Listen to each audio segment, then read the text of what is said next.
In two videos, starting from this one, we'll be talking about solving equations involving surds. And in this particular video, the focus is on solving simple radical equations. So a radical equation is an equation where the variable appears inside the radical, such as the square root. Examples include square root of x plus 5 equal to 7, square root of 2x minus 1 plus 3 equals 9. The main idea when solving radical equations is to remove the radical by applying an appropriate power. And the standard process involves three main steps. First of all, you isolate the radical. Then next, you square both sides. If the radical is a cube root, you can take the cube of both sides and so on and so forth. Then you can check for extraneous solutions. So let's start with isolating the radical, for instance. Before removing a radical, the radical expression should usually be alone on one side of the equation. So before you take care of the radical, whatever is attached to it, you want to remove it first of all to be sure that every other thing works well. So this step simplifies the equation and prevents unnecessary complications when squaring. So the general form after isolating will be something like square root of expression is equal to number or some expression too. So an example would be this one. You have to solve the square root of x plus 9 equals 5. So this radical is already isolated. It's already on its own. So what do you do next? Because it's a square root, you take the square of both sides. So you have square of square root of x plus 9. You know, square cancels square roots. So, but you have to square both sides to make it balanced. So you square this side, you have x plus 9 because square cancels square roots, and 5 squared is 25. Then you now have a simple equation you can easily solve. So you have x plus 9 is 25. So you solve for x by subtracting 9 from both sides. So you have x equals 25 minus 9, and x is equal to 26. So x equals 16 rather. So for you to check the solution, you remember we started with square root of x plus 9 equals 5. Now you got 16. So if you put 16 for 9, would you get 5? So square root of 16 plus 9 equals square root of 25, which is 5. So the equation is true. And as a matter of fact, x is equal to 16 like that. So we go for example 2. Now, in the case of example 2, now you have x, square root of x plus 4 plus 2 equals 8. And you know the usual thing is isolate the radical. And to isolate the radical here, what is together with the radical is plus 2. So to take away the plus 2, you have to subtract minus 2. I mean, you have to subtract 2 from both sides, right? So that means square root of x plus 4 plus 2 equals 8. Subtract 2 from both sides. You have square root of x plus 4 equals 8 minus 2. That means the square root of x plus 4 is 6. So which value of x will make this correct? So since the square root has been isolated, then you square both sides. So when you square both sides now, so square root of x plus 4 all raised power 2 is equal to 6 raised power 2. So square cancels square root. So you have x plus 4 equals 36. So if you subtract 4 from both sides, you get x equals 36 minus 4, and x is equal to 32. Then you may want to check again that, square root of x plus 4 plus 2 is 8. So if you put 32 for 8, what do you get? Square root of 32 plus 4 plus 2 equals square root of 36 plus 2. And square root of 36 is 6 plus 2, and that gives 8. So that makes it correct as we have it there. So the answer, actually, the solution is x equals 32. So we have another example. This is example 3. So in this case, the radical is already isolated. So you square both sides. So you have 2x plus 3 here equals 49. Then you solve for 49. I mean, you solve. So here we have 2x plus 3 equals 49. So first thing, subtract 3 from both sides. You have 2x equals 46.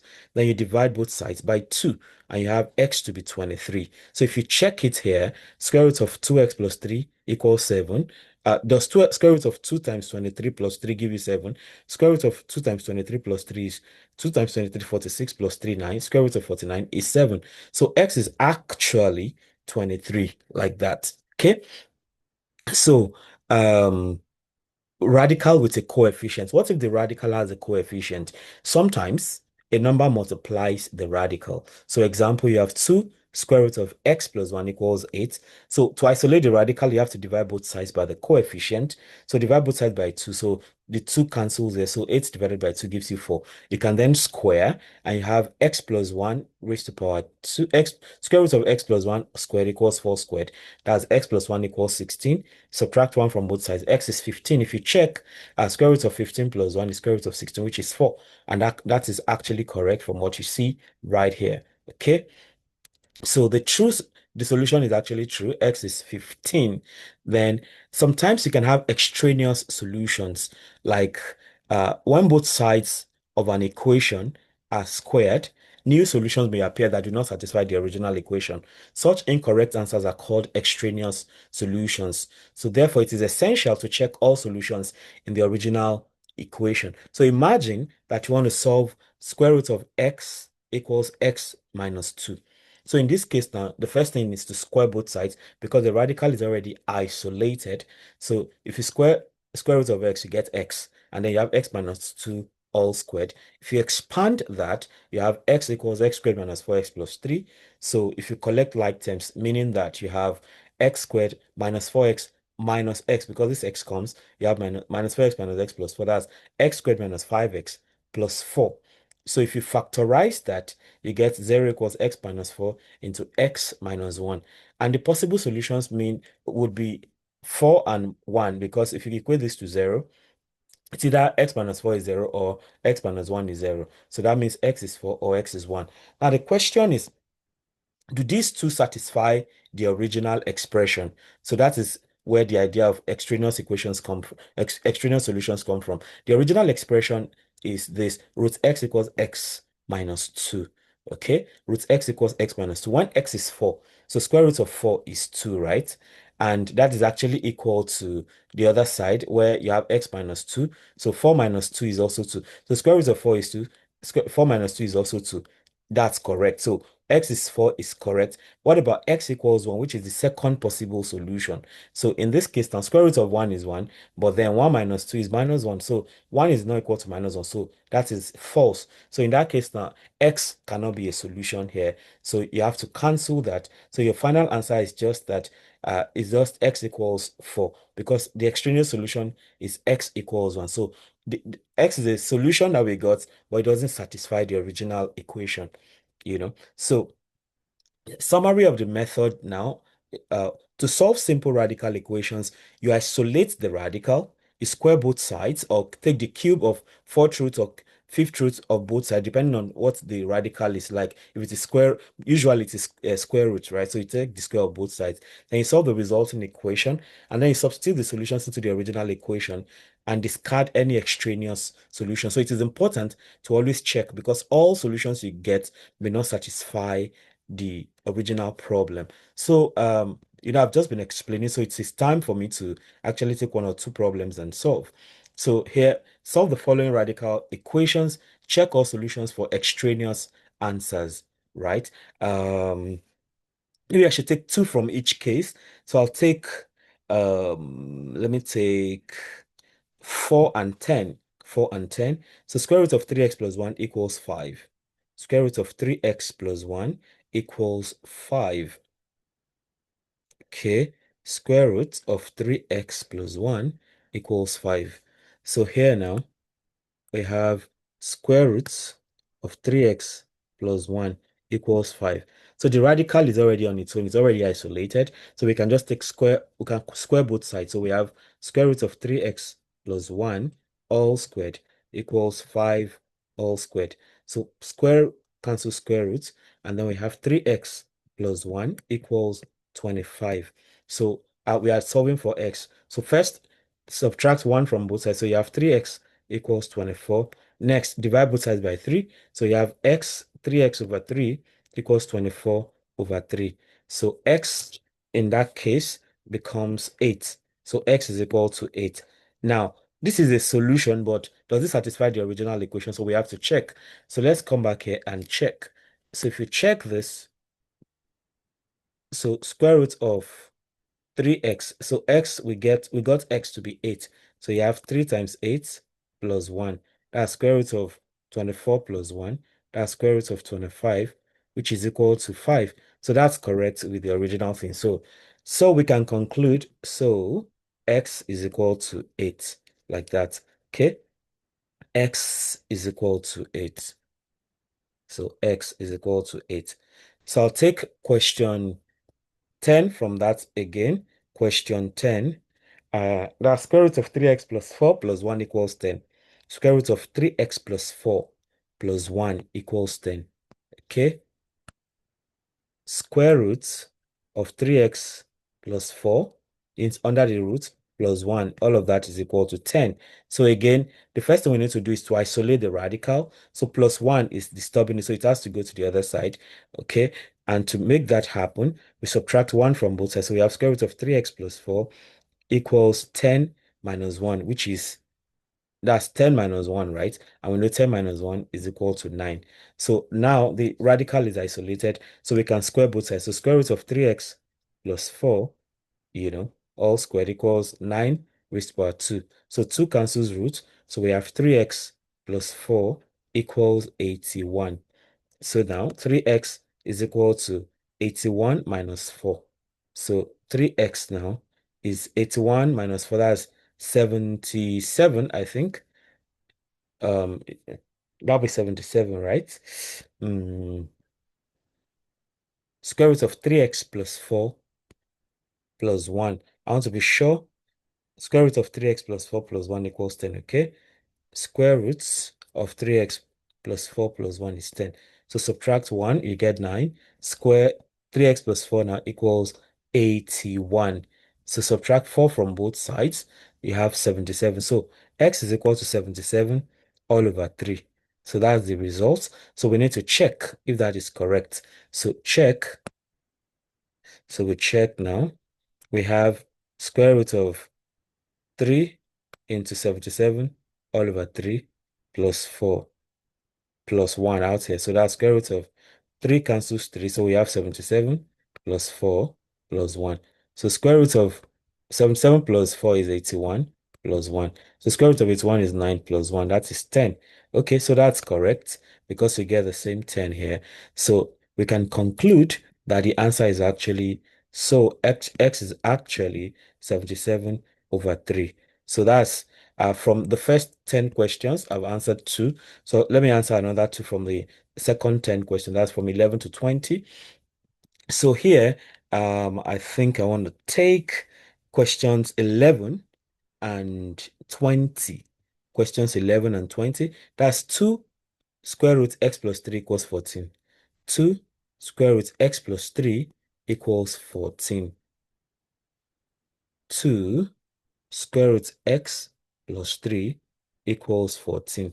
So the first thing we want to do is to divide both sides by 2. So we have square root of x plus 3 equals 7.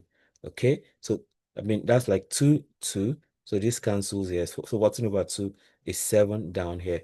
Okay, so that's that. So then that means square root of x plus 3 equals 7. Like that.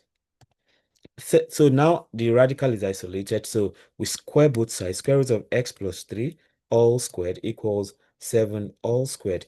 So that we then have square root cancels root. So x plus 3 equals 49. 7 squared is 49. So x now is 49 minus 3.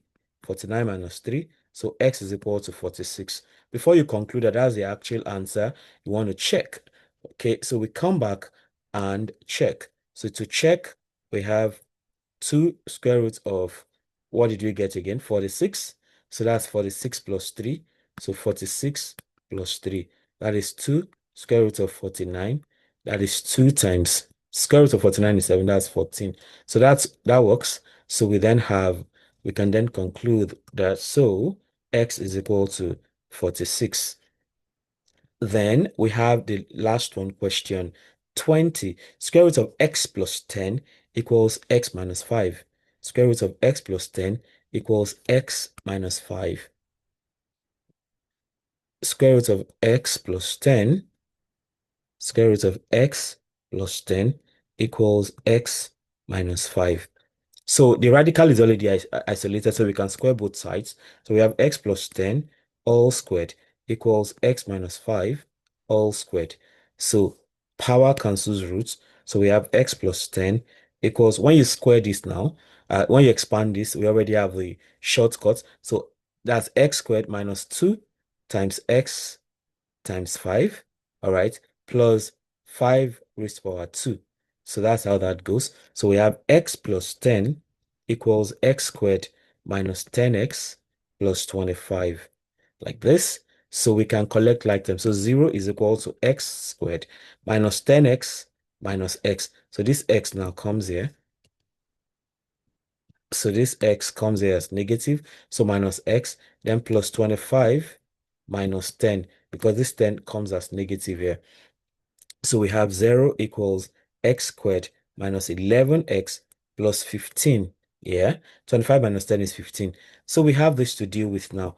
X squared minus 11x plus 15 equals 0. So we need to factorize. Which factors of 15 will give us anything like 11? I think that should be... okay, I think this may not be that straightforward. Would it be 15 times 1? No. 3 times 5 is 15. So this is like not working. So what do we do? Um, Hope everything is fine. That's x squared minus 10x plus 25. So this is minus 10x minus x, that's minus 11x. 25 minus 10 is 15. Yeah. So, and it doesn't look... 3 times 5 is 15. Okay. And then minus 3 minus... Oh, okay, that doesn't work. Yeah, I think those are the only possibilities we have. So in this case now, we need to look for values of x. Okay. So I guess we have to use what is called the formula method. We are still going to see that in a future video though. So what I'm going to do now is to just say this is we have x to be, coefficient of x squared is a, which is 1. So that's minus b, that's minus. So a is 1 in short, b is minus 11, and c is 15. So we have x equals minus b plus or minus square root of b squared, that's minus 1, minus 11 squared, minus 4ac. A is 1 and c is 15. Like this, all over 2a, that's 2 times 1. So x is equal to 11 plus or minus square root of 121 minus 60. 121 minus 60 all over 2, right? Yeah. So we then have x to be 11 plus or minus square root of 121 minus 60, that should be 59 all over 2. Okay, so that's so we have two values of x. So x is equal to 11 minus square root of 59 all over 2, or x is 11 plus square root of 59 all over 2. So x is equal to, so these are like strange results, but let's see. 11 minus root 59 over 2. I need decimals in this case. Decimals to the rescue. Decimals.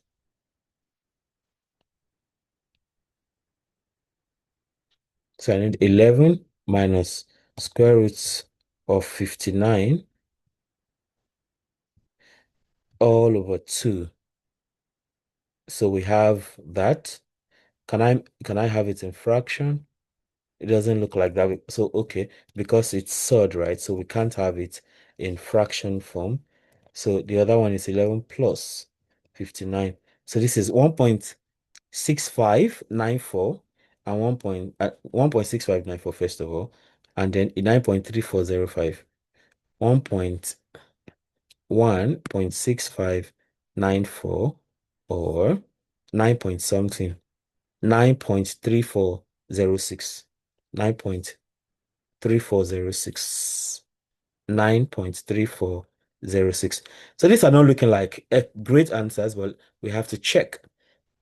So for the first one, we have 1.6594. So we have square root of 1.6594. So square root of 1.6594 plus 10. Clearly, this is square root of 11.6594. So this is 11, square root of 11.6594. And is that equal to 1.6594 minus 5?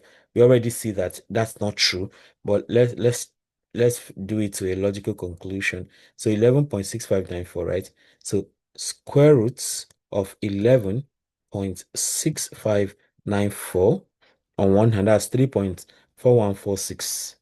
So this is 3.4146 is equal to, on the other hand, we have 1.649 1.6594 minus 5. That is minus 3.3406. Minus 3.3406. Minus 3.3406. So this is negative, this is positive. So this is not a possible answer. So we know that that 1.6594 is an extraneous solution. So let's check another one. Imagine that you have the other one as a solution, which is 9.3406. 9.3406. So we have, check again, square root of 9.3406 plus 10 equals 9.3406 minus 5. This is square root of 19.3406. And this is equal to 4.3406 on the right hand side. But on the left, square root of 19.3406, square root of 19, square root of 19.3406.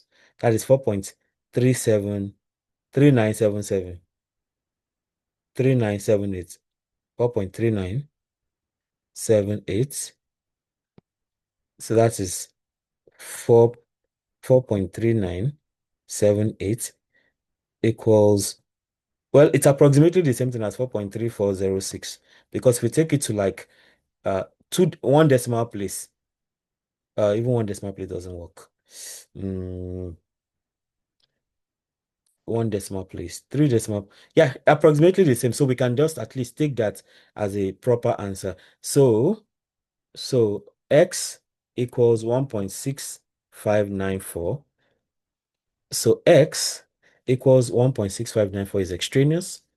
So x equals 1.6594 is extraneous. Though so it's given as a solution, but it doesn't fit the original narrative.